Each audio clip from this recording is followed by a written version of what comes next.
You're about to witness a seismic event. Hey, you're listening to Skitball, huh? It's Bags. Skitbags. Radio. Hello out there in the universe. Welcome to Skitbags Radio. What's up, everybody? Yo. You know what it is. Ladies and gentlemen, we are coming at you from 2018, first episode of the year. From the future, motherfuckers, yeah.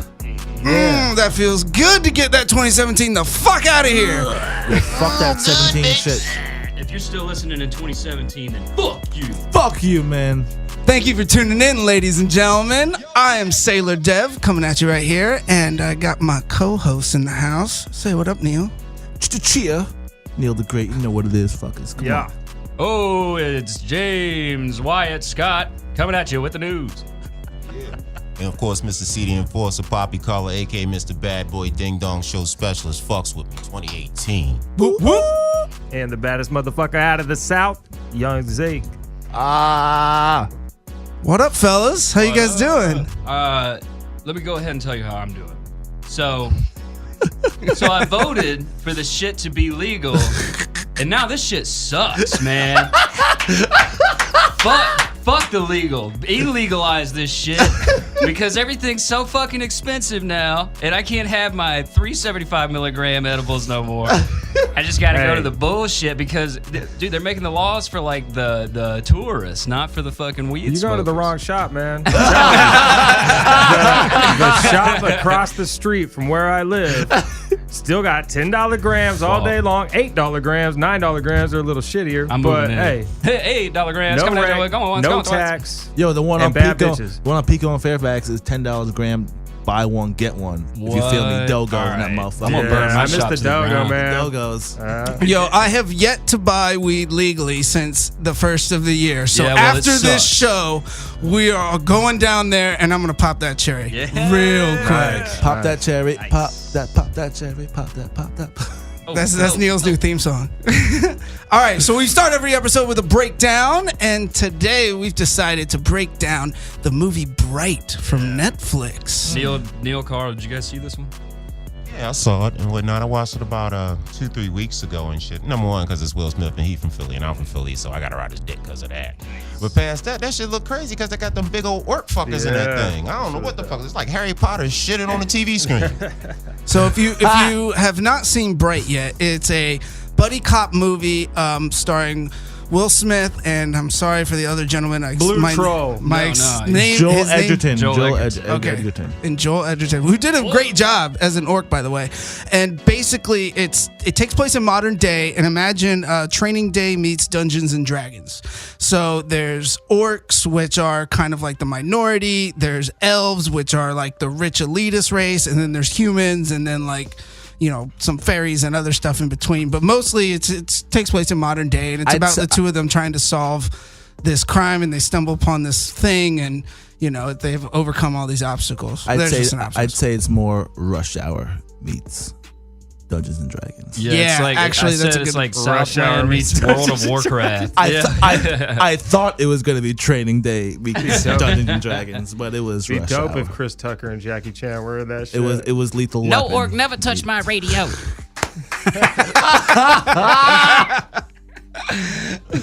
Oh gosh. No, man, Well, what did you guys think of the movie? I mean, I liked it, but like, so I'm a huge fan of David Ayer, a giant fan. But dude, I feel like he's just been like, he took some acid one day and changed or something. Like he used to do like Training Day, and now he's into like pretty clean 20-year-old witch ladies. I don't know. It's weird, man. Like he's got two witches, and Suicide Squad and Bright both had these like witch chicks, you know. I They mean, did. I dig it, but Suicide Squad Enchantress? had that black girl who had all of the smoke around you. Enchantress. Enchantress. Well, I don't think that, I could be wrong, but I don't think that was his call for Suicide Squad. I think that was the way the script was written already before he got into it, but I could be wrong, so I don't know. It wasn't fact called, check that. but it was on his watch. It was Yeah. on his watch. You know, I also so. heard that a lot of people, I heard a lot of people hating on it, but then again, I've also heard that the movie was the first out of a trilogy that's supposed to come out. And so I understand how they had to sum up a lot of the storyline and make the storyline kind of, crunch it down and make it make sense for the first one just to get people's attention so they'll even think about the second and third one. Now that makes sense to me because I was getting pissed in the motherfucker. I said, they didn't explain shit. I don't got no history. There was a war 2,000 years ago. Tell me something. I definitely told you yesterday there was a sequel. I definitely told you there was a sequel yesterday. Well, we were drunk when you said that. Here's the funny thing about that, and that actually, the Dungeons and Dragons analogy makes a lot of sense because if you start a D&D campaign, you start kind of like in the middle, like where that happens. And there is a backstory that the dungeon master or whoever's, hosting the game has already created, and it's relevant to that story's plot line and relevant to moving forward, but it's not necessarily it's like Star Wars. Like they started on episode 4 because 4, 5, and 6 are probably the meat of it and the best. And then but they still had 1, 2, and 3 written to set 4, 5, and 6 up. I feel like it's kind of like, what can we sell? Like the beginning of this movie, I don't know if we can really sell it, but the middle of this movie fucking will go ham. So maybe they just take the middle of the movie, make that the movie, and they're like, don't worry, we'll give you the beginning next. You know what I'm saying? But like Bright, that was one thing about it began, I was so in. Like the orc pulls up. Dude, the orc pulls up in the police car and he's like, don't never bring that fucking car or yourself. Like in my neighborhood ever get is super dangerous. And I was like, oh, this movie is sick. Like they were rolling down LA and there's spray paintings of like orcs being hung and murdered and shit. And that's what I wanted. And I just feel like there was 3 different movies for Bright. There was that, the orc and Will Smith being cops in LA. And then it just changed and it became like a sci-fi. This is what me and my homies called doing too much. That's what I would say Bright is. Bright did way too much, and that's where it brings you back to. In what sense? What do you mean? Did way too much, homie. I really definitely think that this shit could have stopped right where we heard the different classes of people, and this shit went straight to training day. But instead, they tried to make this into like some supernatural. In my perspective, we already had the supernatural shit and all these fucking people, different races and people, different types of like species in the world. That's all I need in terms of you getting me to like this. A supernatural life. So I didn't really need for the plot then also to be all. It just had to be just that being the one shit and all that, and the magic wand. I Am Legend Part 2 out this bitch. But it had to make sense. No, it didn't. No, to me it didn't. Well, then it would be a whole different movie. It would be a whole different movie. Because I thought the reason behind that movie is to get into what they're getting into. Well, I didn't think that's what they were doing. I thought I was seeing Training Day. With orcs. Oh yeah, but there was part for part training. Yeah, I was like, oh, this is about to be dope, and I was like, oh, okay, I see. I see what's. And you know what it felt like? It felt like someone took me on the tour bus of LA and shit. We were going through all the nice sights, and then we go by Malibu Beach, and I'm why are we stopping by the beach? Like why are we still driving? Yeah, and on the beach there's a fucking witch. It's like, hold on a second. Like, you already done show me the greatest attractions in this film. Why aren't we stopping here? You know what I mean? Like, why are we going to Skid Row now? No, I like, get you. There was a lot. There was a lot to fucking soak in that movie for sure. But I think they had to do it to grab certain demographic of people, like the fantasy people. Like, okay, yeah, you can get the Training Day people, you can get the people that like Suicide Squad in action, but they also needed to grab other people as well. And I think maybe that's like what in my mind, I felt that they grabbed them by having all these different types of different species in the film. I guess certain scenes didn't have to be in there for it to.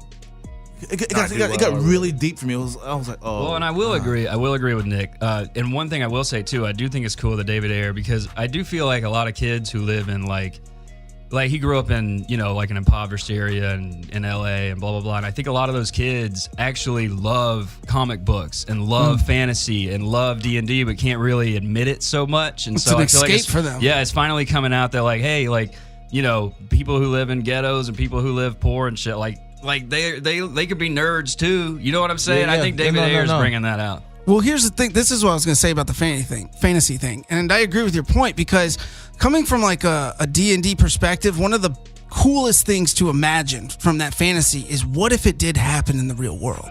Like, how would it actually play out? So it's not just like I can wrap my head around like, oh, that dude's an orc, oh, that dude's an elf, because that's kind of just like, oh, that dude's, and it's a metaphor in the film, but like, oh, that dude's Chinese, oh, that dude's black, oh, that dude's Russian, or like whatever.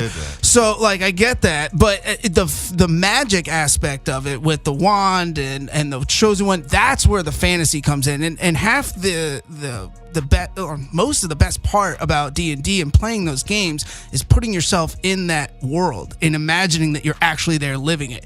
So what I think the film did was like take the real world and with that add that great dynamic and bring those two things together. So yes, Neil, it did do a lot. I totally agree with you, but it did go a little over the top sometimes. Like I feel you on that. Well, I kind of like with Neil on the come on. situation because they have all the characters. So for me, all I need is an explanation of why are these characters in the same world as humans? Like, did Harry Potter win the fucking war, and then now it's 2,000 years later, and we're just living life? And that would have been good enough for me, but I also see the fantasy side because with fantasy people, there's always destiny, determination, time frame, and the recycling of life. Just like in the new Star Wars, the new chick is the new fucking Luke. The new fucking black dude is the new Han Solo. This is what they do. Like in my mind, like after the first 30 minutes of that movie, they could have went to an episode of Law and Order from 1999 and just copied that shit, and I would have been satisfied. You know what I mean? Just make it a straight up crime drama. So I would you been rather good have with this short kind of and people. simple? No, but they already complicated it. No, they overcomplicated it. Exactly. Yeah. You know what it feels like? It feels like these niggas done put out Kevin Durant, LeBron, Steph Curry, like 10 of my favorite niggas on the court, right? Yeah. These niggas should have won by 60, and these niggas won by 4. Because in the third and fourth quarter, they want to start throwing half-court alley-oops and whatnot. Doing like, relax, niggas. You already got this. You know, you already have the game. Yeah. Well, and It's that's like, what I like that. and I like that. they tried to put the mascot on the court and shit. Like, all right, fucking chill out.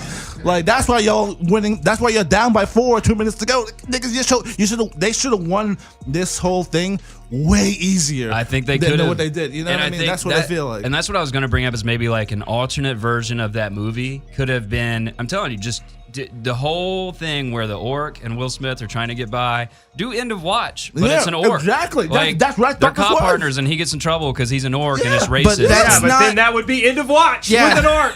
Exactly. It's not original. He just did Training Day with an orc. They literally had a part. He had mimic scenes from Training Day. He might as well say King Kong and got orcs. Oh man. Yeah, but check this. Would you rather see a Training Day orc movie or End of Watch orc movie?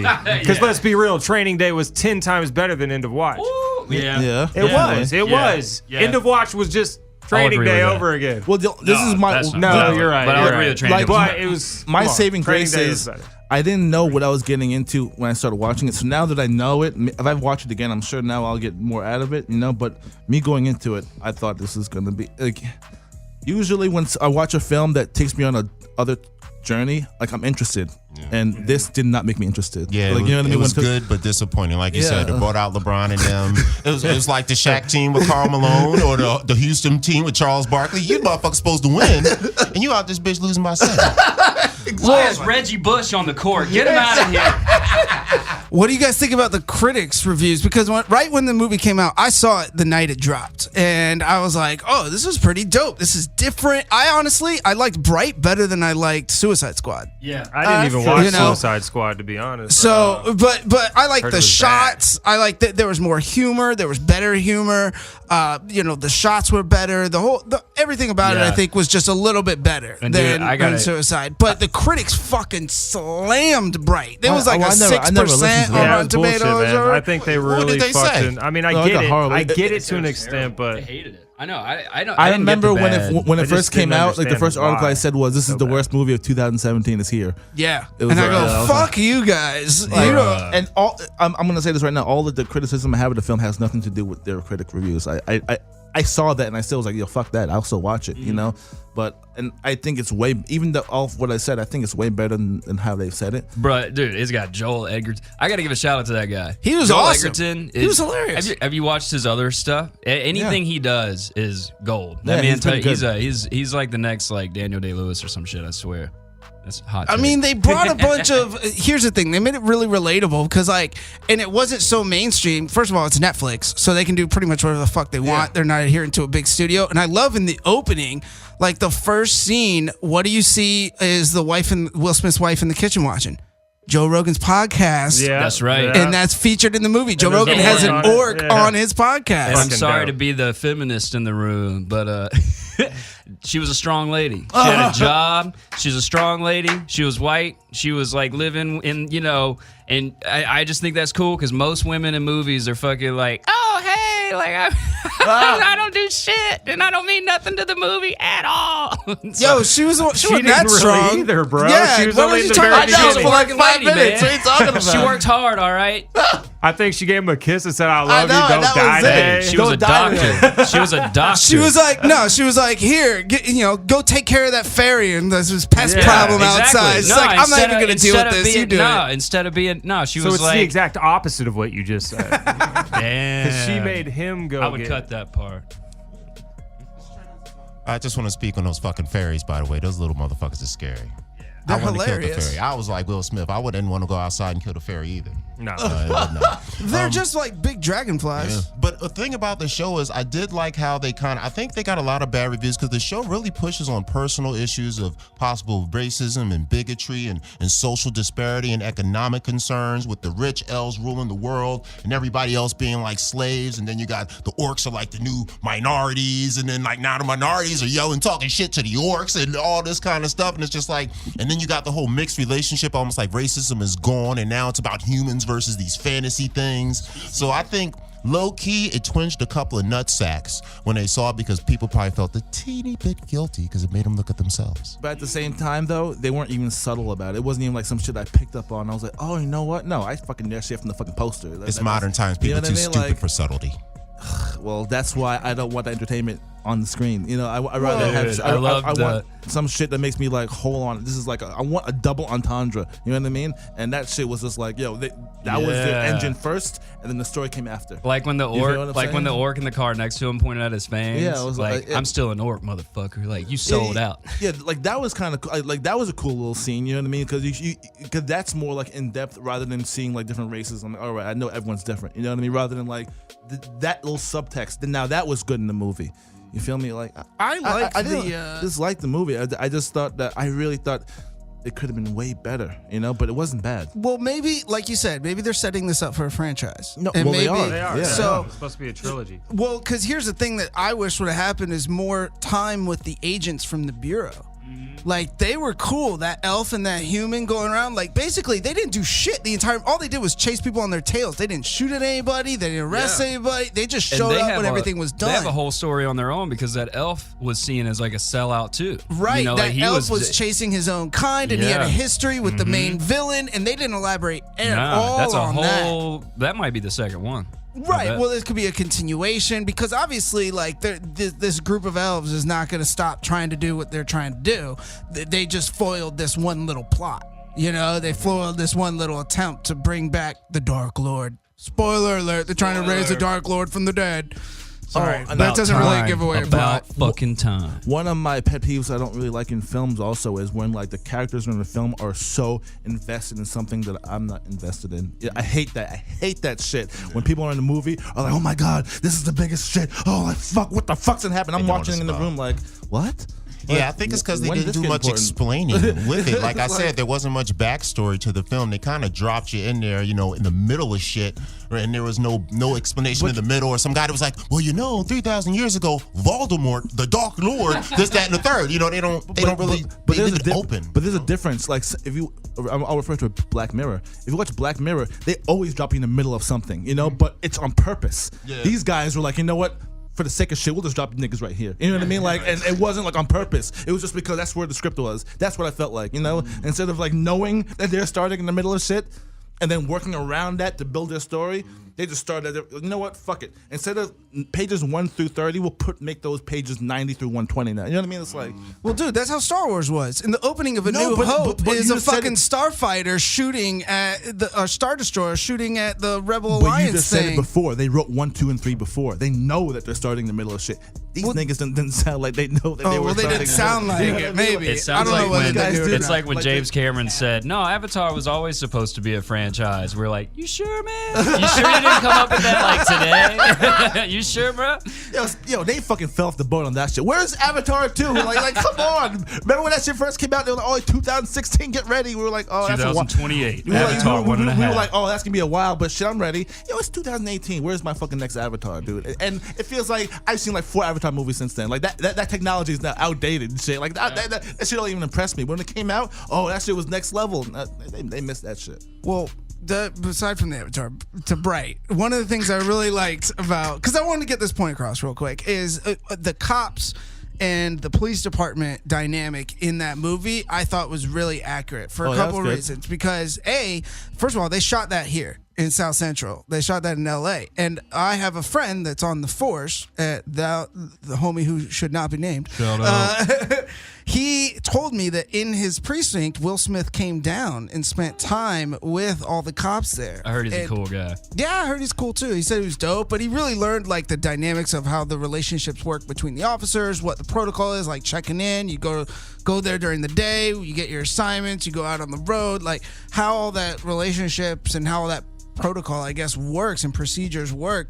And I feel like that was one thing that was really honest. In the midst of all the fantasy and all the metaphors and everything else, like when you saw those cops interacting with each other, that was totally believable. Dude, that should have been their engine. Yeah.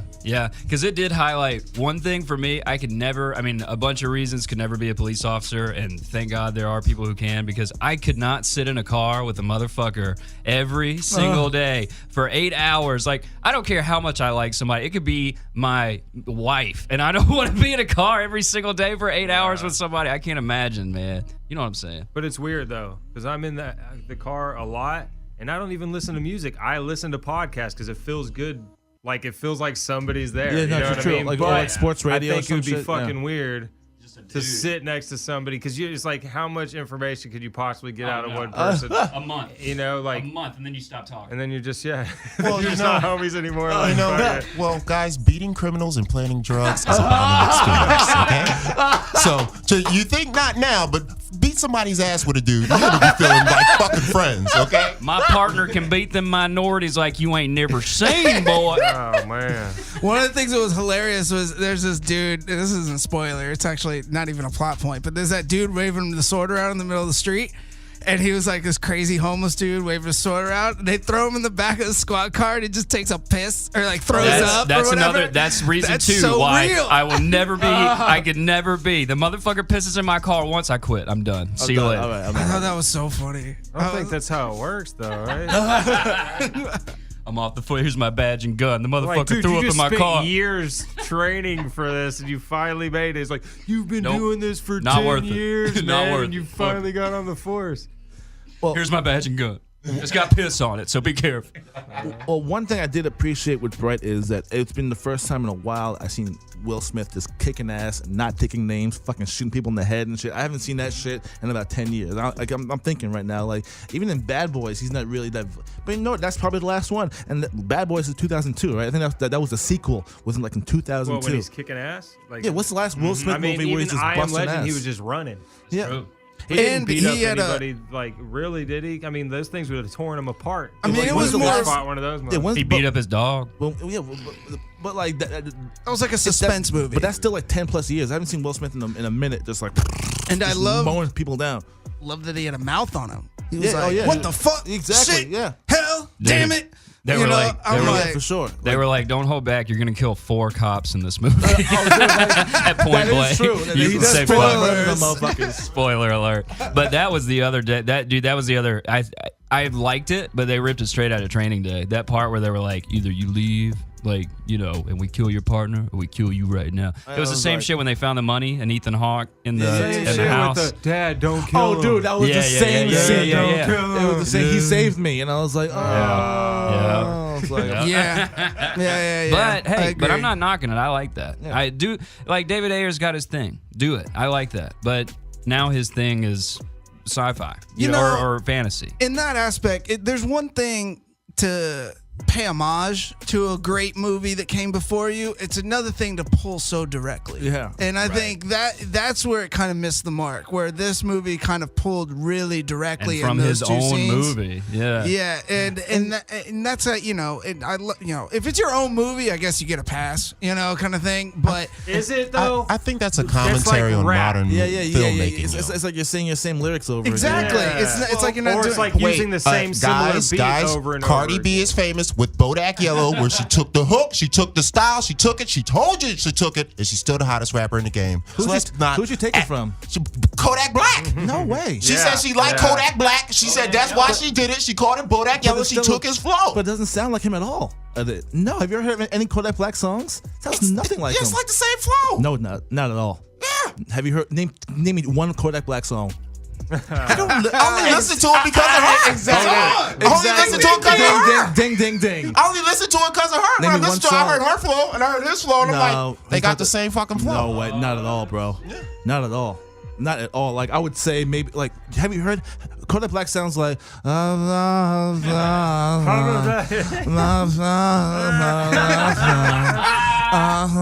that's Kodak Black, and that sounds. I could actually hear a Cardi B syllable. You know, it's not a mumbles. No mumble. You know, May goes mama. Yo, man, you what you said? I went on beat. You said I went on that beat. You said I went on that beat, man. Dude, she's marrying that dude. Did you see that situation where she released that video of him smashing her from behind? What? Yeah. See that video? Yeah. Cardi B, Offset from Migos, smash. Yeah. She's marrying him. It doesn't matter. You just don't do I'm that. just saying. Holy So there's that's some pulling cheating the- rumors came out that do Offset that. was cheating on Cardi B, which like all this shit is happening. They got together. Like she's only famous for like a That's year that now. Kim Kardashian. This is all publicity. They're just taking it from, it all started with fucking Pamela Anderson and Tommy Lee, and then Paris Hilton. Like, the only reason fucking Paris Hilton is famous is because she blew some dude on video. Yeah, my buddy's marrying yeah, her. that's true. Shout out to Chris. Chris Hilton, what's up, bro? Is he really? You marrying Paris? Yeah, my buddy Chris is marrying Paris Hilton. Chris, I didn't mean to talk shit about your wife, but No, it's all good. It's all good. He won't listen to this shit. So wait, your boy's really marrying Paris Hilton? Yeah, my old friend. Can we get that film of him hitting somebody? Chris, we're gonna need a special guest. oh man. I don't know. I don't know what to say about that Cardi B. I know, man, Offset dude. shit. It's the first black recording artist in history with 3 hits and on the chart like at once or something. Not only that, dude. It's her first 3 songs. The first 3 songs she's ever released are the top 10 songs in the Billboard charts. Jesus. That's only like the Bee Gees and like Like Prince in have done that history shit. of performance art, like in history of singing. history of performance Like art. Mozart is like, man, fuck Cardi B, man. That's fucked up for sure. Mozart. Mozart was like, I never showed my ass on stage, all right? Which one was the Beethoven? Bates. Cardi B. I'm glad I can't hear the booze. Oh my god. Well, so back to the TV and film and everything. Today, at the time of this recording, is on Sunday, and it's Sunday, January 7th. I know this is going to air in like a week, but we have the Golden Globes going on right now. Have you guys followed anything? Have you looked at any of the nominees or seen any of that shit? Man, I was out. All right. Oh, out. Get out, right? So, It's like well, Get on Out. everything. Check On this shit everything. out. No. Only they're not, and that's the problem. They're nominated. Get Out as a movie is nominated for Best Comedy Musical category. Yep. What? Yeah, it is totally fucked. And Wolf of so Wall Street, is same like Wolf of Wall last Street did it? time, whenever Yep. they did it, yeah. And The Disaster Artist is now in there for the same category. And I tell you what, it's gonna be because of the category, Disaster Artist is more of a comedy than Get Out. So I think Disaster Artist is gonna take it for that. That's how they do it. But it's total bullshit. I've lost faith in the Golden Globes. Oh, dude, I it's- looked at like all their nominees and stuff, and I was like, whatever. Stranger Things is only nominated for one thing, which is Best TV Drama Series. And like, there's shit in here that I've never even heard of. When did they add TV to Golden Globes? Was that? I don't know. That's got to be recent. That's pretty cool. That Stranger Things is getting a Golden Globe for television. It's for drama. It's Game of Thrones, This Is Us, The Crown, Handmaid's Tale, and Stranger Things for TV series. Speaking of Stranger Things, well, kind of. Netflix. Have you guys seen that show Dark on Netflix yet? I haven't, but I heard it's great. a better Stranger Things. Really? It's better. Yeah, it's in what is it, in like German? German. Really? But like It's if you, in German? Yeah, but you overdub it. Wow. Man, I at certain points in there, I was like, holy shit, there's no way that German They and have a English zombie. line up this well, dude. I was like, no way that these are overdubs. But the fucking show is badass. And I Really? feel like it's similar to Stranger Things. Not necessarily, but kind of. But better. Do they have a Look at- zombie Hitler? No. All right, so here's these two categories. I'll give you a little rundown that you can just see the dynamic of Golden Globes this year from these two. Best Motion Picture Drama is Call Me by Your Name, Dunkirk, The Post, The Shape of Water, and 3 Billboards. Dunkirk. And for comedy, I, Tonya, Lady Bird, The Disaster Artist, Get Out, and The Greatest Showman. I haven't even heard half of these fucking movies. Right? That's what I said. I do want to see what the Itanya, fuck? though, when she breaks that bitch's leg. Yeah. I do want to see that because I love Margot Robbie. And The Greatest Showman is supposed to be awesome because that's the one with Hugh Jackman. That's the original musical. And it's the first original movie musical with the first original music for a movie that happened in like over a decade. Oh, shit. And Trump screened it for some people. Did he really? He screened what? Yeah, Trump screened that was a good joke. for like no, he did. Really? No, he. Are you fucking serious? That is the epitome of the Trump White House right there. Is that's a funny joke. No, it was for real. I'm serious. He really did that. No, dude, he screened it for like the FBI or What some movie? shit. The Greatest Showman. FBI? Yeah. No, I'm what? saying, yeah, he screened it for like some motherfuckers who like old. Greatest Snowman? Take the notes, guys. Take notes. The Greatest Showman with Hugh Jackman as the circus snowman. dude. I thought that's what it was. I thought that shit was about a fucking dancing snowman jumping around. I got the best snowman. I got the hugest, best snowman. He's got all the snow. I got all the best snow. Your snowman. I know the biggest snows. I know the best. Your snowman isn't as good as this one over Oh, here. baby, punch that man in the face with some snow. The greatest snowman alive. I got all the whitest snow, if you know what I mean. No black snow here. No black ice over here. I'm just glad 2017 is done. Fuck yeah. I feel like there's got to be a yin to the yang, and I feel like there's so much crazy shit with everything in the world, not just the presidents and politics, but with everything, that I've really got a good feeling about 2018. I think, the pendulum swings hard one way, and it'll bounce and swing back, and then kind of try to balance. The goal is to balance it out. But Just like testicles. yeah, See, hanging low. going back to the Golden Globes, the only award shows that I will only watch would be the Oscars and the Grammys. I What's the Emmys?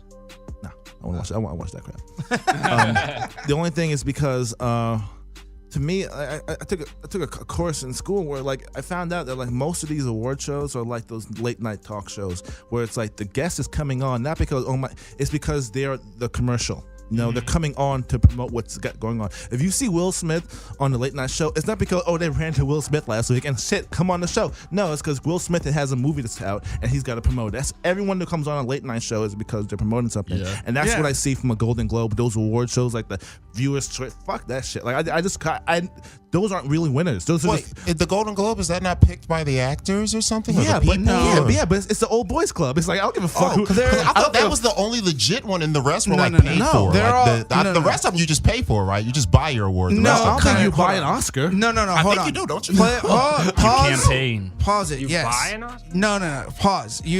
They're like political campaigns. So if you have a movie out and it's going up for an Academy Award, you throw money behind it as advertising, so people in the Academy can vote on it. Yeah. No.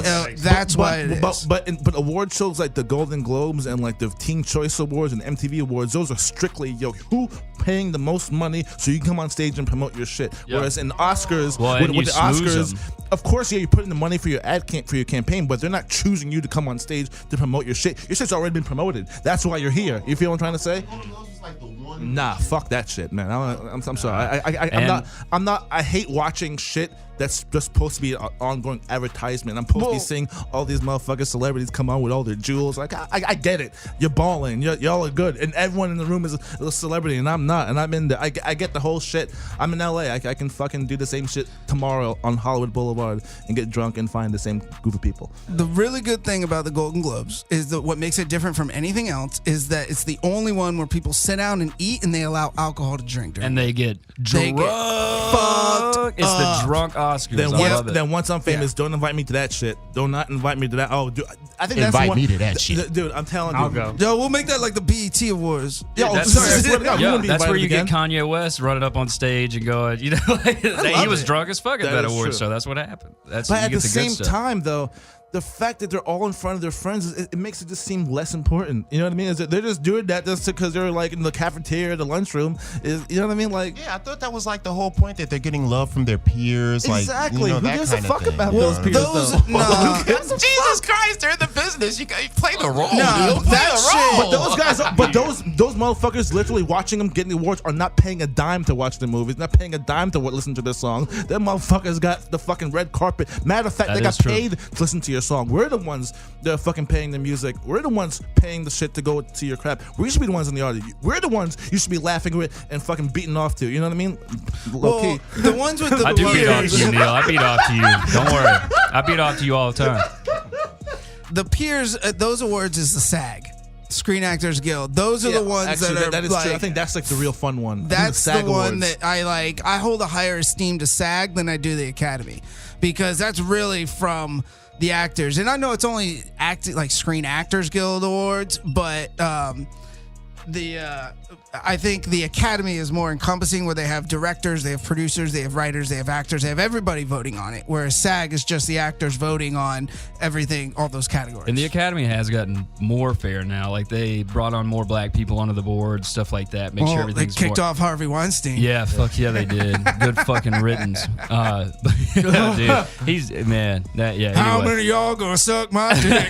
Who wants to be bigger than a piece of sliced bread? Hey, you want to be a big star, kid? Get over there on that couch. You want to be a big star? You want to be a big star someday? This is what you gotta Come do, here, son. Hold my couch. Get on this dick. Get on this dick, Get on this old wrinkly freckled ass Weinstein dick.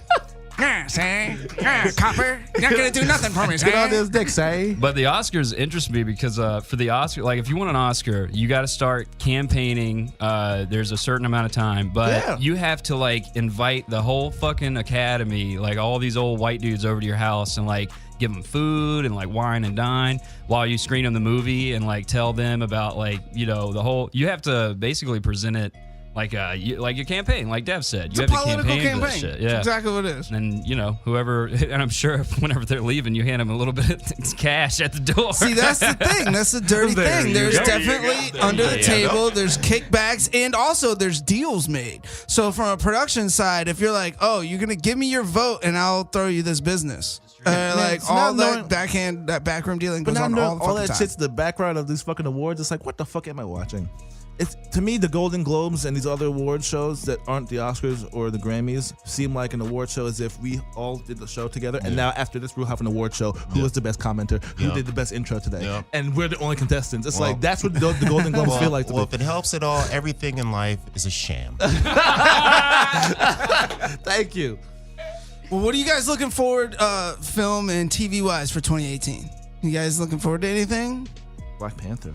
Black Panther, fuck yeah. Dunkirk 2. The squeakquel. Have you guys seen Dunkirk? Has anyone seen that? Bro, I saw it in IMAX twice. It changed my life. Dude, I took a bunch of edibles before I went to the first one in IMAX, and I've been to World War II. I'm a veteran. Like I was there. Really? Like to me, like war movies, after a while, they start getting to be like the same. But this one was done really differently, whereas you're seeing the movie from like 3 different perspectives, except one person's perspective is in the span of one day. The other person's perspective is the span of 1 week. The other person's perspective is the span of 1 month. And the entire movie ends at the same place.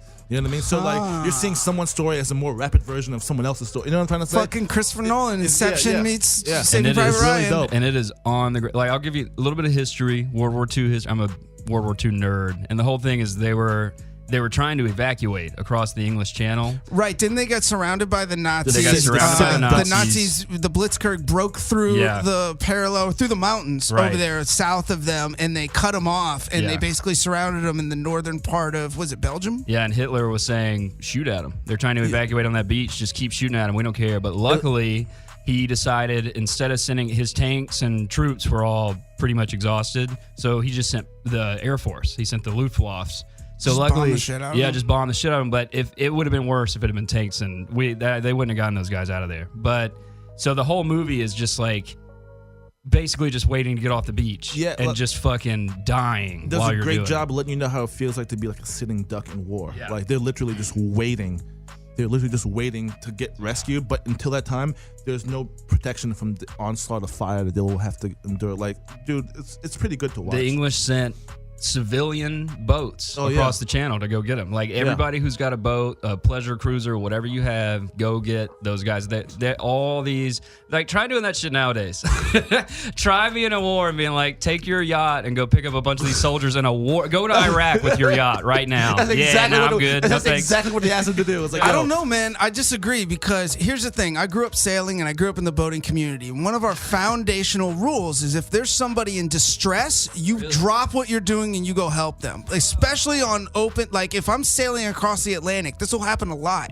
If another boat fires their distress signal and the Coast Guard can't get to them in time, they send out an alert to all the other boats in the area, and anyone who's close, whether it's a tanker ship or a private yacht or anyone, is requested to go in there and help with the evacuation. Can you imagine if they did that on land? Like you're in trouble, requested. like on a street, and they're just like, everybody around. It's like,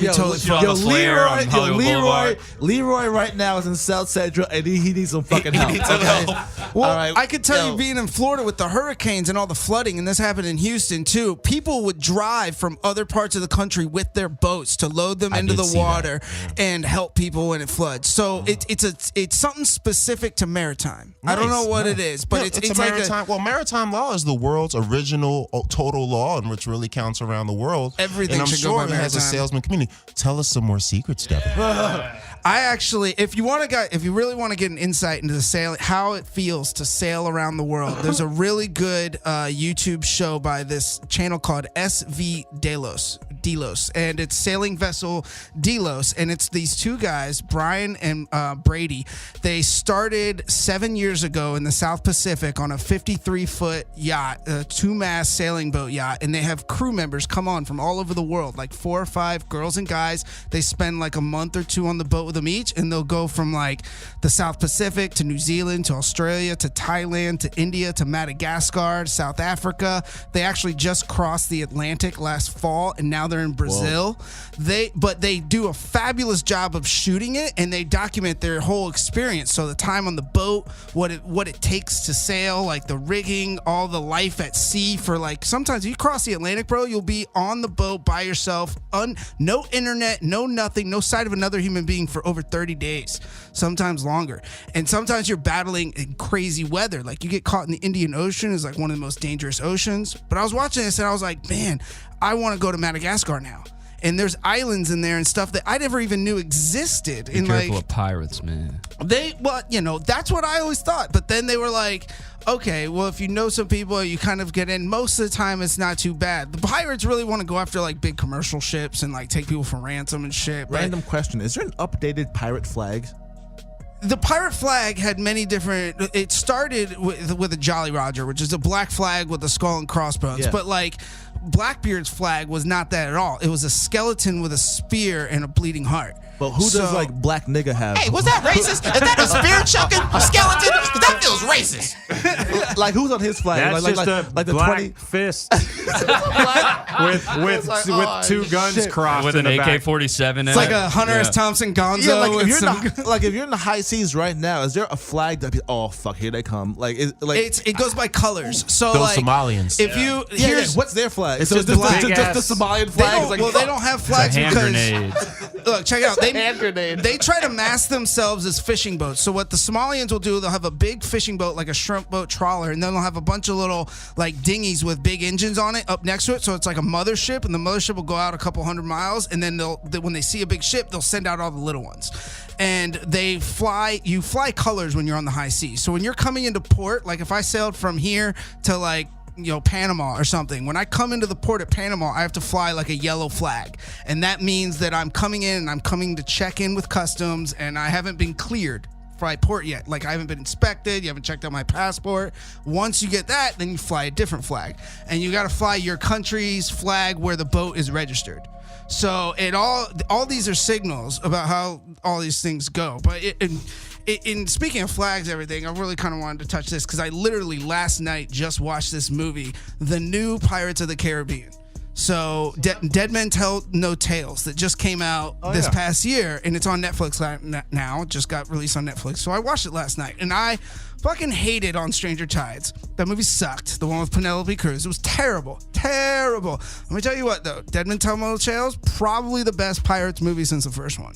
Wait, it's out now on Netflix? Yeah, it was really good. The only yeah, you gotta watch. It was really good. The only problem I had with it was they blew their whole fucking budget on Johnny Depp. So it was like I felt like a lot of the props and stuff were bad, but it was a really good movie. I just felt like it was. That's the one where that's the one the dude's like on board, but he looks like he's underwater, but he's still out of water. Yeah. He's like moving, his whole shit's like moving, right? Yeah, that's the one, right? Yeah, I've seen that shit. That's the one. Right? It was good. It was there was about 4 parts plot wise that were kind of cheesy, you know, like the setup and like. But once you got into it, one of my favorite things about it was Jack Sparrow was like Jack Sparrow in the first movie, not like a character of himself, which what he was in 2, 3, and 4. He like in the whole first, I clocked it too because I was watching it on the thing on Netflix, and I go for the first 35 minutes of the film, Jack Sparrow's blackout drunk. He is falling over, constantly drinking rum, fucking shit up, like drunken boxing, like, you know, like it was hilarious. And I was like, that feels more like an actual pirate.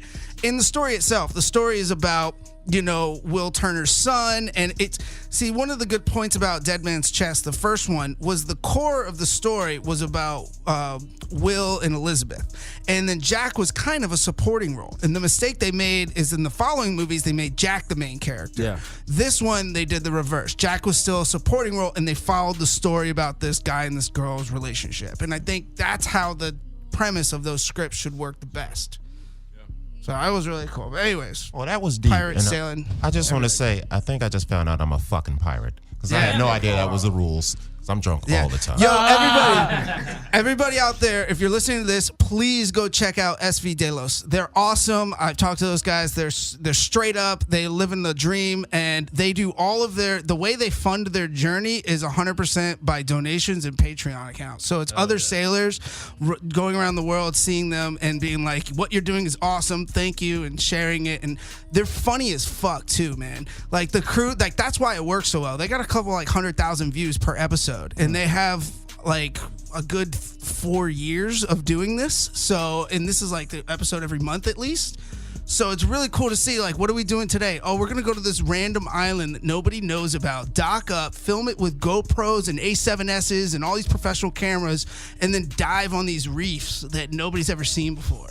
All right, like, look, it's super fucking cool. I'm just going to, they need to chill, all right? Look, we get it. We get it. You guys are fucking cool, okay? I'm not doing shit. I get it. I'm just kidding. I was just really impressed with their ability to bring TV and film, like a television, a really good studio. They make good cuts and transitions. And to my knowledge, they don't have any background in this. They just started this. So that's the thing that was really impressive. I was looking at it, I'm like, familiar. How the fuck did you just start this with not knowing how to edit, with teaching yourself how to like throw all these great background tracks and do these, they do like voiceovers for narration on the thing. It's like you're watching it on a fucking network. Dude, it's really good. I'm going to do the opposite. I know how to film shit. I just don't know how to sail. I'm going to just set sail and learn on the way. No, don't do that. You'll die. You will absolutely die. But I'll film it. It'll be great. Just set sail. 100% die. And you're like, start your first lessons on the seas. Like, all right. Is he sinking 100 feet out? I can still see him. I can still see the motherfucker, and he's dead. I watched him die right now. He's dead. Well, I'll tell you what. I got, I'm certified to be a captain. So if any of you guys ever want to go sailing, I'll be more than happy to take you. And I don't have a boat yet. Shit. As soon as I come up on some money, a couple $100,000 there, I'm gonna buy my boat to live aboard, and that's gonna be my house. You're gonna be Captain Ron. Yeah, I'm gonna be Captain Dev. That is my dream, to live on it. Ever since I saw Sleepless in Seattle and Tom Hanks lived on that boat, I was like, yeah, that's what's up. Dude, it's dope. I'm telling you, man, it's the life. Yep. It's the fucking life. I don't know about the seasickness. I don't like this. It needs to be big enough. I'm not really feeling. I'm good on the seasickness. I'm just scared of deep water, man. I'm black, How do man. you know I can't swim that how do you know good. you're good on the seasickness? Have you been out Because there? I've been on a daggone yacht before, and I've also been on a daggone cruise to the Bahamas and everything. But that's when there's different 50-foot waves smacking the side of it, and they got to stick the things out because it's a storm, and that thing's about to fall being over. A rowboat What's in the the middle, difference? being a rowboat in the middle of the ocean. It's Another story, crazy. nigga. Oh my God, like you'll be puking up like nothing's business. Oh my God. Okay, so it's like super midlight. Yeah, like if you're like in a boat that's like enough for like 4 people, like they can really feel the waves. Oh, dude, it's another fucking story, homie. Like and then you get on land and you're like, you do the wobbly. You can't see me, everybody. But I'm wobbling around. I never like thought a it was idiot. doing seasickness. I'm thinking just like you. Like I'm on a yacht. Like I've been on water before, but like when it's like one of those like above small boats when you're like this, like after an hour you're like because I noticed because even people on the cruise they were getting sick and they had to take pills, and even when I got off, I remember about a day after I got off the cruise, I felt like the ground was just moving. Yeah, because what your body does and your inner ear does is get acclimated to it. So after about 2 to 3 days of that motion, you stop getting seasick and like you don't need to take pills anymore. You're just fine. But when you're right, when you do get off on land, you feel seasick because it's still like the motion because your brain is trying to adjust and acclimate to like not being on that. But imagine like if you're in port and you're on a sailboat and you're just chilling, going to sleep. It's kind of similar. It would be the effect of you being on a waterbed. Like it's not crazy waves unless it's like a fucking storm or something. But that doesn't really happen when you're like anchored up or like in a harbor or whatever, in a boat slip. It really only happens when you're like out on the open ocean, like fucking sailing. Man. Like a boat a size of this room right here, like would finish me off. Yeah. See, I went It all deep sea fishing on one of those. Dude, it all depends on where and the waves. Because look, I grew up in Florida, and the boats that we used to fish on were flats boats, and they were like in bay boats. They were like between 15 and 20 feet. So like from the window there to that window there is like the length of the boat. And the waves in the Gulf are very short. They're not dense. They're not like out here. So they're like toot, toot. They're like tapping. They're like not like you there's can't not surf a lot of the motion. Gulf of Mexico, basically. Right. Not most of it. But if you took that same boat and put it in the Pacific, it would be like, woof, those are like very dense, tall, wide waves. So it's going to give you more of a motion. So it's all really relative, and it depends a lot on the conditions. That's true. Like I went deep sea fishing in Alabama, but who knows? Maybe if I went out here, I'd be fucking sick. I'm okay, but I love boats. I've been on boats my whole life, so probably not. But I went deep sea fishing, man, and our captain of this boat was like this crusty 75-year-old Alabama dude who had probably lived on this boat like his whole life. It was great, man. He was like climbing all over the boat, jumping in the water for a bit, and he's like, we just throw that line right over the boat. It was awesome. That's who you got to go fishing with, man. He pulled out some like sucker fish from the ocean and like stuck it on my back. That's like, awesome. That's hilarious. I used to eat sardines out of the live well. When we were hungry as a snack, like we have live bait that we fish with, like catch with the net and stuff, and then we put them on the hook and fish with it. And we're like looking for a snack. And I'm like, anchovies. So you just grab one and just hold the head and just bite it and just like throw the head back in the water and just like. That's sushi. how you get sharks, my friend. That's how you get sharks. I'm fucking Aquaman, bro. That's gross, dude. That's gross, dude. Everyone out here listening in their cars is like, what the fuck are they talking about right now? I'm not talking about shit with these guys. I decided I'm just gonna shut the fuck up until y'all are done talking about the ocean. Fuck it out here. You know what? I've lived in California for 13 years. I've been to the ocean probably 20 times. That's it. I'm better on land. All right, well, Nick, let's talk about your music. Because we can, like, what's up, man? We can do that. You want to talk? Let's talk. Here, first of all, tell everybody, like, how you got started in music and what you do exactly. Well, I'm a hip-hop artist. I've been writing music and hip-hop since I was 11 years old. When I graduated high school, or about a year after I graduated high school, I moved out here to do music with one of my childhood friends. And we come to now. He wound up murdering his childhood friend. He's still in the trunk. I've been doing it for a while. I was associated with a couple groups. One group for 8 years, we were called Infamous. Then up until about a year ago, I was in a 9-piece band called High Sunday, which was pretty dope. Actually, they still do their thing. They played Troubadour, Viper Room. Yeah, but I left that group basically to do my solo stuff. So right now I'm working with this group of people we're called the People's Collective, and basically it's just a group of producers, writers, singers, songwriters, hip hop artists. They're the reason for the wildfires last week. They released a track. It was just too hot. It was too hot. It was too hot. Too hot. Well, when you go down and write a song, what's your process like? Because I know, I don't think I've told you this before, but I've told them this before. I have a rap mixtape out. No, I mean I've heard some stuff. Yeah. Oh, that's right. I did send you some stuff. That's fucking right. I forgot about that. Anyways, I gotta hear this so tape. I wanna. Yeah, I gotta send this to you guys. Anyways, when I write a song, I go and I listen to a beat, and then that beat makes me think of a topic for the song, or makes me feel a certain emotion, and then I write lyrics to that beat. But everyone's process is different. So that's why I wanted to hear from you. What's your process like when you write a song starting to Well, I guess it just depends. Most of the time, when I get a beat from somebody, if they don't already have an idea for it, then I either think of a spot or think of a hook or, some kind of fucking something for it. And then I either write it down then, or if it's a more difficult beat, I take it home and write. But, I usually... He mostly just does Kodak Black's flow. Yep. I call it... Now, we actually did do research, and I actually looked it up, and it is from a song called, from 2014, called, No Frontin' or something that Kodak Black did, and that's where she got the flow from, and that's where it is. So it's actually factually accurate. Yeah. We'll see. All right, I'm sorry. But basically, I mean, it just depends. It just depends what atmosphere you're in. If I'm at a crib, at a homie studio that's at the crib, and we're going to be there for quite a while, then we'll sit there and write. Sometimes I write a 16 before I get the idea, and then it just becomes killer 16s, 16s that are just murder in the verse, showing your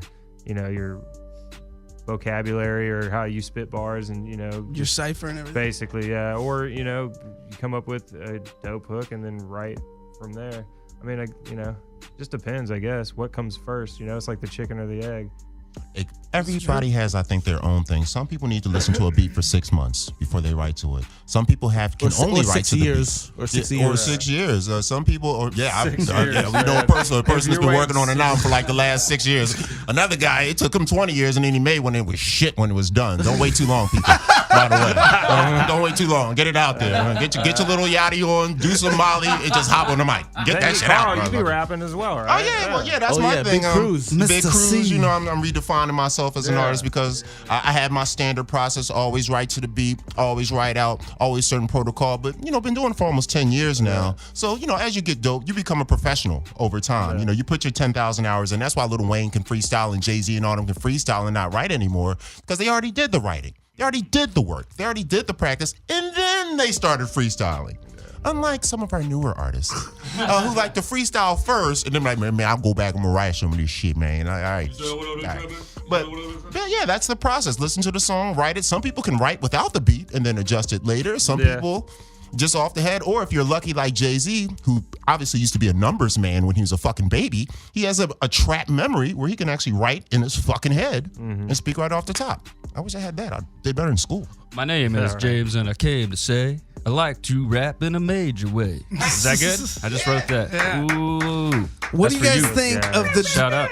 What do you guys think of the direction of hip hop? Because I can tell you right now, with all this mumble rap and all the singing and trancey kind of auto-tune rap, I fucking hate it. I'm like, that's not hip hop. No, and it's not pop. It's not affecting. It's not affecting real hip hop. Dude, it's over. It's over already. You guys gotta mumble rap is gone that. already. It's being marketed though as hip hop. It doesn't matter. That's because motherfuckers know how to make a quick buck. I think they'll go and they'll fucking go and they'll put all this money towards somebody because they're going to get that money back tenfold real quick, and then that motherfucker fades out, or he doesn't, and then they make some more money. Or he fades out and they don't. It's who's hot, whoever's hot, they got a new motherfucker next year. If the little kids love it, then they're going to I think it's detrimental to the industry, and that's such a cheap turn and burn. It's always been that way. It's just now you got stupid motherfuckers that come in and have some kind of catchy beat or a catchy 1 or 2 words or a bar that people hook onto, and it's easy sell. It's sellable just like everything else was back in the day. Even though credible, all the shit back in the day was on about real shit. They say now it's like people rappers make drug. What is it? How is it? Drug user music. Drug user is not drug selling music anymore. Yeah, it's like it's all about getting fucked up and the effects of drugs. That's because back in the day they sold them all, and now they're just getting high off of it. You know what I'm saying? But I am worried though, like you said, like the mumble rap and stuff, I'm worried that a lot of the entertainment industry is just being geared towards like children. You know what I mean? And it's because that mumble rap shit, I think that's for the 15-year-olds. For sure. For real. Right. That's Here's a good definitely example. for the high school kids. Great example. Or anybody fucking doing, doing drugs. Bro, and shit. The Vice just did a piece, and I haven't watched the episode yet. I don't even know if it's out. It's probably out or coming out soon. But on the fucking Cash Me Outside bitch, and that girl She's is raking it in right now. 14 years Got old, tracks, yo. dumb, stupid motherfucking detriment. Like, if any children out there are listening to this and you idolize that bitch, go walk into traffic right now. Like, straight the fuck up. I gotta say, Because real shit. I'm a firm believer in natural selection. So if you are not smart enough to realize how dumb that fucking bitch We is, killing the kids, Is y'all. is she dumb? Because this is the thing. Well, you know what? This is the thing that y'all gotta understand. Is she? Nah, real shit. Listen. You cannot. This is the thing. This is especially being a fucking hip hop artist myself that ain't made fucking money like the Catch Me Outside girl yet, right? You have to understand that is their grind. No matter how they get it, they found it and they ran with it, and they either got found or they, whatever it is, they're making their millions. That's stupid. Even if she's not a millionaire, she made more money than I've probably made. Well, I think off what it of is, one That means- fucking- that everything means is it's based not- off your social experience. Like Cardi can't B hate. is only You can't famous hate. You because gotta of loving respect hip hop. You knew who she was. That's why we like your song. Actually, I think no, she's a good artist. that's I like her hold as an on. artist. That means I know, but we didn't. Her first song didn't go 50 million big because she wasn't on the TV show. She just came out from scratch. Her shit wouldn't have been large. She probably went 500,000. From my perspective, though, it's yes. the TV show. Though. I've never once seen Love and Hip Hop. I've never seen any I know that's episode great, ever. Danny, I but haven't either. but see, I you're never giving knew her who she was. validation for something just because you haven't seen it. You're giving her validation. You would have never heard the song if she wasn't on that show. Is what I'm telling you. I listen to damn, Nick say, Carl's got Dude, you fire wouldn't in have his heard the eyes. song. Right? No, you got to saw pay what for this he kind of said. shit. It costs money to put this shit out. You wouldn't have heard the song. They sign people based on likes and follows. If you got 1 million followers, you're a rapper. Fucking Jake and Logan Paul put dead people up in Japan, but they're making fucking rap songs the goddamn day before, and they get 400 million views in an hour and a half. Look, And it has nothing to do with talent Jake or did skill nothing. or anything. You're right. And it's all agree towards with kids Cars. also. Yeah, I agree. Here's the thing. If you take the approach like you just said, Nick, that means you're basing this content off of a monetary standard, and it's no longer an art form. And that is That's shallow. exactly it. It's like the saying That's that, what it is. Real Housewives of fucking Beverly Hills or whatever is, yeah, that makes a lot of money, but is that good for fucking society? No, it's is not that good for culture, but television? I'm not saying that. I'm So saying you got to that's- respect the grind no matter what. Well, I don't respect That's the true. grind. You don't It's have hard to not to like. respect You do money. not have to like what is going on, but you can't sit there and say that.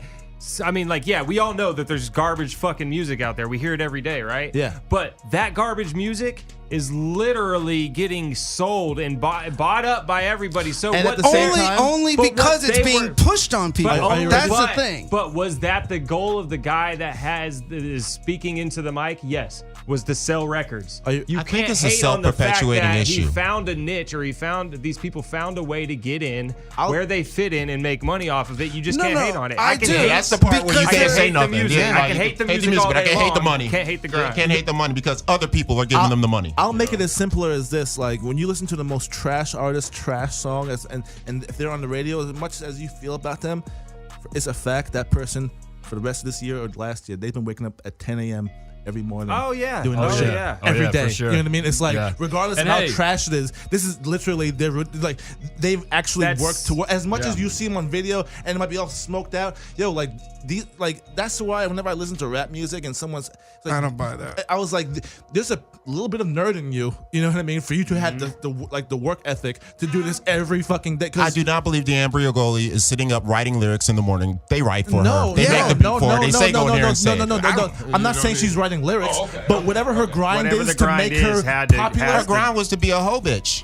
She's 14. She's not a hoe. She was a loud ass hoe bitch. I mean, think What are you defending this bitch? She owes Dr. Phil 10%. I'm just saying. Well, I take the word hoe seriously. Like, when I hear the word hoe, I think she's getting fucked like 4 times a day. No, you know what I mean? dumbass. I don't think she is. Dumbass is a better term. No, yeah, dumbass. Like, here's the thing. That's the thing. This is what really fucking bothers me, is because she is glorified by not only her peers but by other people, and people put her up on a pedestal and say, like, you can't hate the grime, Nick. Sorry, but like, yes, you can, because if other children that are 14 years old are idolizing that, then it's going to be so much more detrimental. No, I and totally like, understand. so you can't reward that behavior, whether it's monetary or with celebrityism or acknowledgement. Unfortunately, like, it is being rewarded. But YouTubers are fucking. No, it's being rewarded because it's like the only reason that she really has this record label now is, like Nick said, somebody is going to make money off of it because they're capitalizing on those views.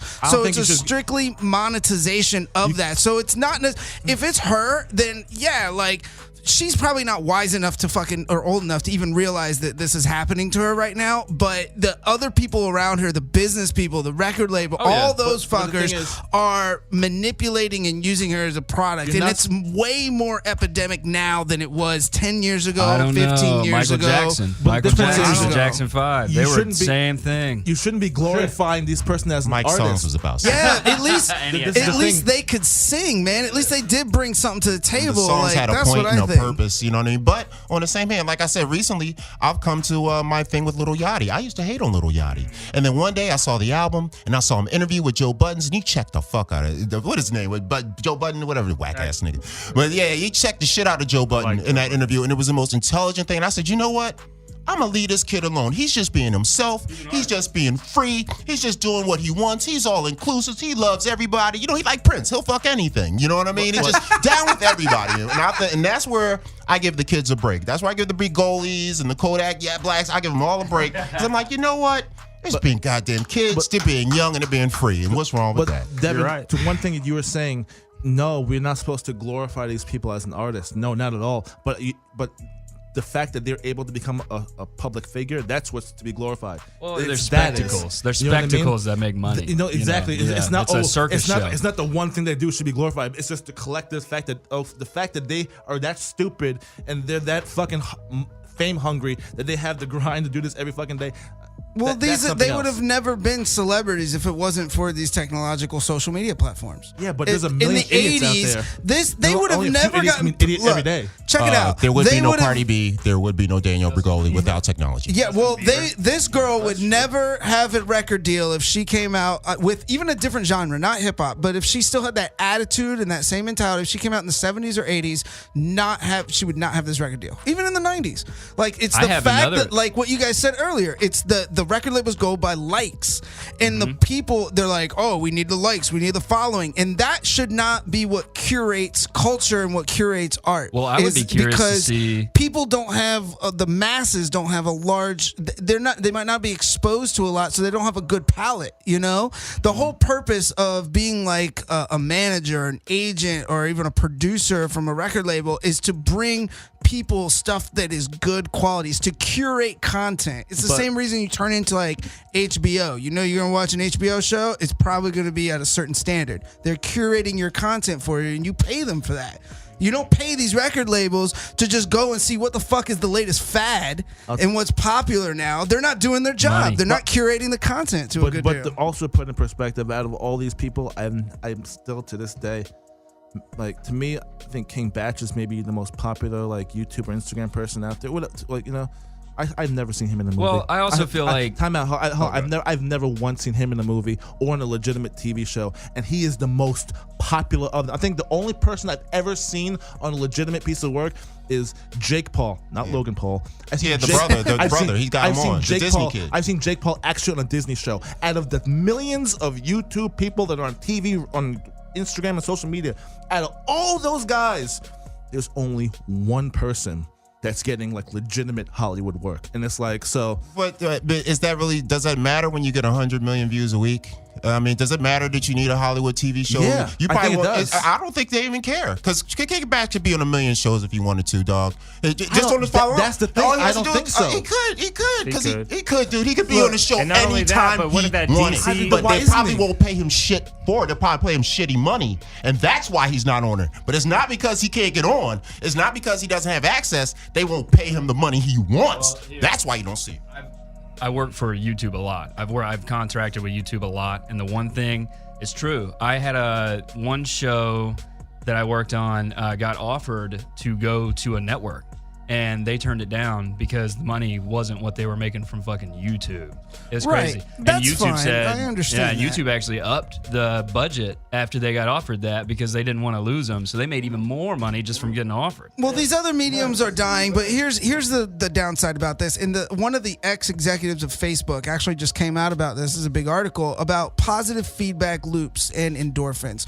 They construct these platforms, whether it's Facebook, Twitter, Snapchat, and YouTube, whatever, to get dopamine levels based off of a short endorphin rush of a short click, having a like, having this. So the time that it takes, the work that you put into something, you don't get the same reward. So that's why these people on YouTube and on Snapchat and all these shits that are shallow and unartistic are high volume. It doesn't mean that their content is good. It means that the platform itself and the algorithms are designed to provide the viewer with that endorphin rush in a short, condensed period of time.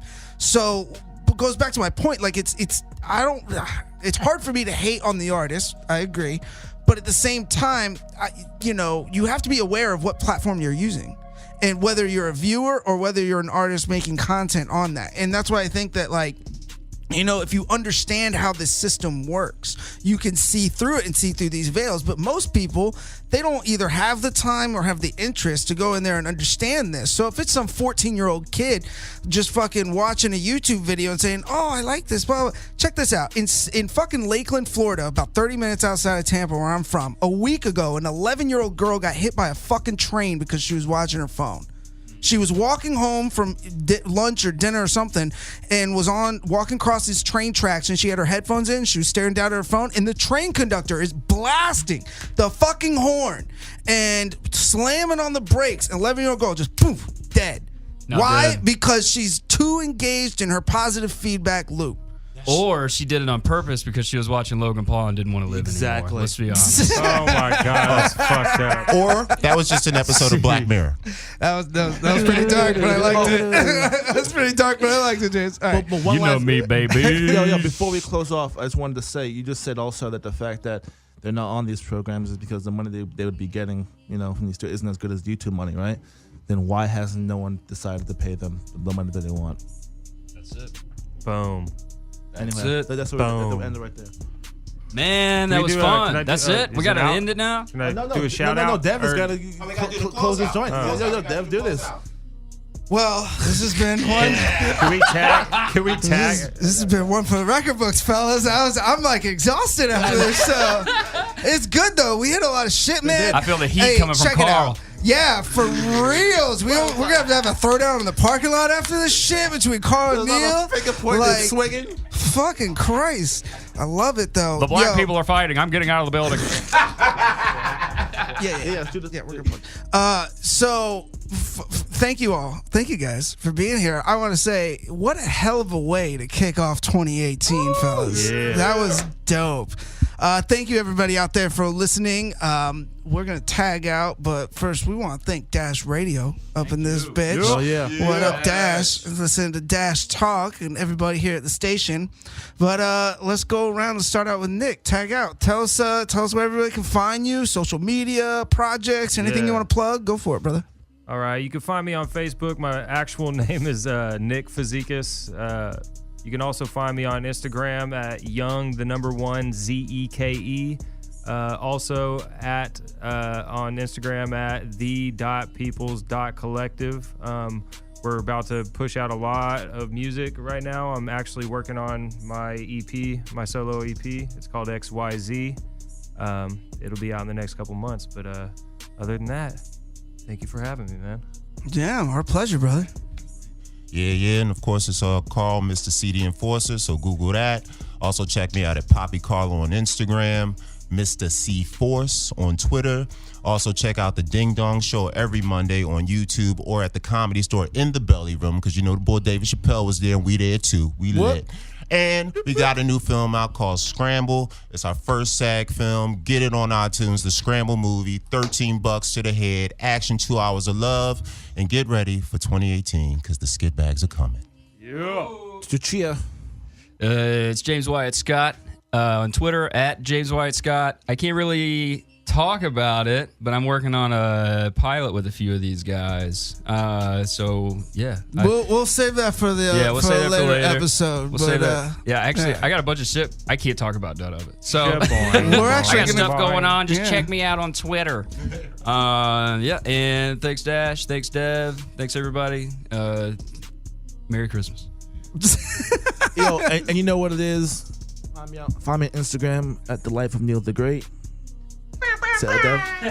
And everyone out there, thank you for listening. Hey, later this month on January 26th, we got The Clapper coming out in theaters nationwide. Check it out, starring Ed Helms, Amanda Siegfried, Mickey Gooch Jr., our fearless leader. By the way, happy belated birthday, Mickey. We love you, brother. Yeah. All right, so you guys, we're going to do a new thing coming up here in the new year. We're about to get some cameras up in this bitch, so you guys will be able to watch every episode on YouTube after it airs. You can find the audio for all of our previous episodes up there on Skitbags Radio on YouTube. But if you want some behind-the-scenes footage, you want to treat it the show, it's Twitter. It's at Skitbags Radio. And you can email the show, send us some love, send us some hate, whatever, send us some nudes. And that is skitbagsradio@gmail.com. And this is yours truly on Instagram, Sailor_Dev, signing out. And I think we did it. Yep. Nice. Ladies and gentlemen, we did it. Nice. 2018, Hey. we're out. If we get cameras in here, they're going to find out I'm an orc. Skitbags Radio.